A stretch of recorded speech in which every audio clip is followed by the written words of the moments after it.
Bunun önemi ne? Zaten Atatürk Havalimanı İstanbul'da yer alıyor.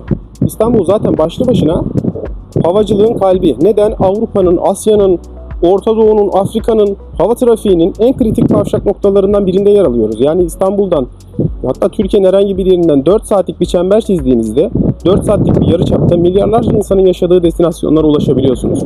Bu da aslında hem Türkiye'nin stratejik önemini ifade ediyor, hem de Atatürk Havalimanı'nın, İstanbul'daki havacılığın, Türkiye'deki havacılığın önemini ifade ediyor.